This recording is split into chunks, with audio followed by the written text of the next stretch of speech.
¿Puede Dios perdonar las atrocidades más terribles? Hoy quiero hacerte una pregunta. ¿Crees que hay personas que no merecen compasión? Seamos sinceros, en alguna ocasión hemos pensado que ciertas personas en este mundo no merecen compasión, tal vez por las atrocidades que han cometido. Es un sentimiento que desde la perspectiva humana puede parecer válido, pero quiero mostrarte la perspectiva de Dios. En el Salmo 145 se nos dice que Dios es compasivo y moderado al aplicar justicia, lo que nos reafirma que antes de ejercer juicio, Él tiene misericordia y espera un arrepentimiento genuino. Esto me hace pensar en aquellas personas por las que hemos creído que no merecen compasión. Si estuviera en nuestras manos hacer justicia, probablemente dictaríamos sentencia inmediatamente sin esperar un minuto más. Pero Dios no es así. Quizás Él espera hasta el último momento de la vida de esa persona para mostrarle compasión y misericordia, ya que es lento para la ira y su bondad abarca a todos. Como dice el versículo 9, el Señor es bueno para con todos y su compasión está sobre todas sus obras. Este concepto puede ser difícil de aceptar. ¿Cómo es posible que Dios sea misericordioso con alguien que ha causado tanto daño? Sin embargo, la Biblia nos enseña que la misericordia de Dios es más profunda que nuestra justicia humana y no está limitada por nuestros conceptos de merecimiento. La historia de David y Betsabé es un relato que muestra tanto la gravedad del pecado como la inmensa misericordia de Dios, pero también revela que aunque Dios perdona, cada pecado tiene consecuencias. El rey David, en un momento de debilidad, cometió uno de los pecados más conocidos en la Biblia. Mientras sus soldados estaban en guerra, David vio a Betsabé, la esposa de Urías, uno de sus generales más leales, bañándose desde el techo de su palacio. Impulsado por el deseo, David la mandó a llamar y cometió adulterio con ella. A pesar de saber que estaba casada, como resultado Betsabé quedó embarazada. En un intento desesperado por ocultar su pecado, David trató de hacer que Urías regresara a casa desde el frente de batalla para que pareciera que el hijo era suyo. Sin embargo, Urías, siendo un hombre honorable, se negó a ir a su casa mientras los demás soldados seguían en combate. Finalmente, al no poder ocultar su pecado, David tomó una decisión drástica. Mandó a Urías al frente de la batalla más peligrosa y le dio instrucciones al general Joab para que lo dejara expuesto, asegurándose de que muriera. Después de la muerte de Urías, David tomó a Betsabé como esposa, pensando que había encubierto su pecado. Dios, sin embargo, no pasó por alto el pecado de David. Envió al profeta Natán para confrontarlo. Natán le contó a David una parábola sobre un hombre rico que, a pesar de tener muchas ovejas, robó la única oveja de un hombre pobre para sí mismo. Al escuchar esto, David se enfureció por la injusticia de la historia sin darse cuenta de que era una metáfora de su propio pecado. Natán le dijo entonces: «Tú eres ese hombre». David había abusado de su poder para quitarle a Urías lo que era más preciado, su esposa y su vida. David, al ser confrontado, reconoció su pecado de inmediato. En 2 Samuel 12:13, David confesó: «He pecado contra el Señor».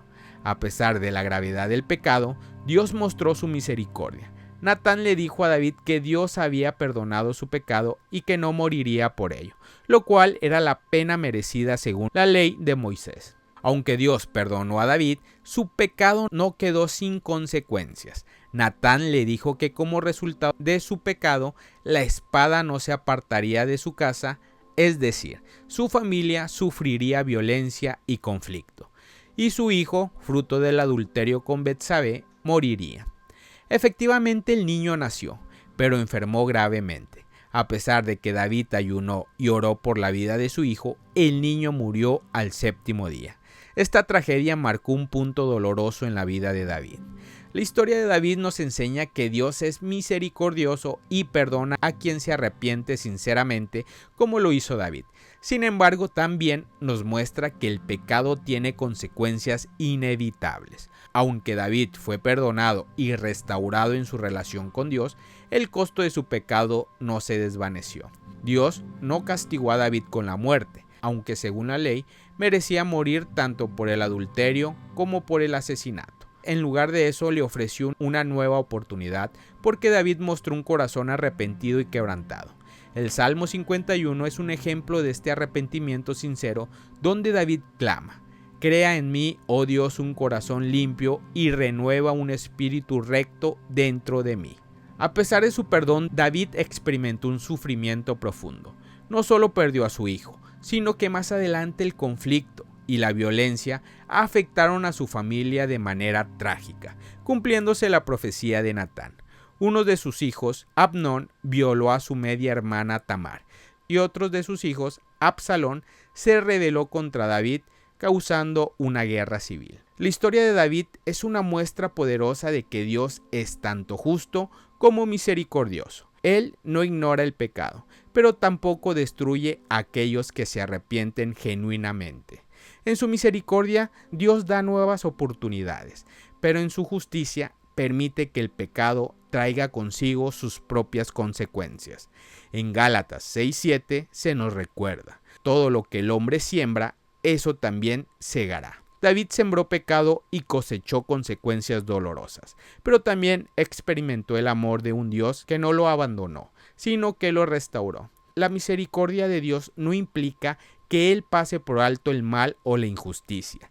Dios es justo y castiga el pecado, pero también está dispuesto a perdonar cuando hay un arrepentimiento sincero. En Ezequiel 33:11, Dios dice: vivo yo, dice el Señor, que no me complazco en la muerte del malvado, sino en que el malvado se aparte de su camino y viva. Volveos, volveos de vuestros malos caminos. Esto nos enseña que aunque una persona haya cometido actos terribles, Dios siempre está dispuesto a mostrar misericordia si la persona se arrepiente y cambia de camino. El sacrificio de Yeshua en la cruz es el ejemplo más claro de cómo Dios ofrece misericordia incluso a los pecadores más graves. Yeshua murió por todos, no solo por aquellos que merecen el perdón. En Romanos 5:8 Pablo dice: Dios demuestra su amor por nosotros en esto, en que cuando todavía éramos pecadores, Cristo murió por nosotros. La cruz muestra que la misericordia de Dios está disponible para todos, sin importar cuán lejos estén de Él, si están dispuestos a acercarse, arrepentirse y recibir el perdón. Para nosotros puede ser difícil entender cómo Dios puede ser tanto justo como misericordioso al mismo tiempo, pero en Dios estos atributos no se contradicen, sino que se complementan. La justicia de Dios demanda que el pecado sea castigado, pero su misericordia proveyó un medio para que ese castigo sea llevado por Yeshua en la cruz, dándonos la oportunidad de arrepentirnos y ser perdonados. Dios puede ser misericordioso con alguien que ha hecho atrocidades porque su misericordia no se basa en el merecimiento humano, sino en su carácter divino y en el poder de la redención a través de Yeshua. Para entenderlo, debemos recordar que todos necesitamos misericordia y que nadie está más allá del alcance de la gracia de Dios si se arrepiente. La justicia y la misericordia de Dios trabajan juntas para restaurar, no para destruir. Shalom. Gracias por haber escuchado este podcast. Si este podcast te ha ayudado, compártelo con un amigo o con algún familiar. Sé que le será de ayuda. Recuerda visitar nuestra página de Instagram, Inspirando tu Vida.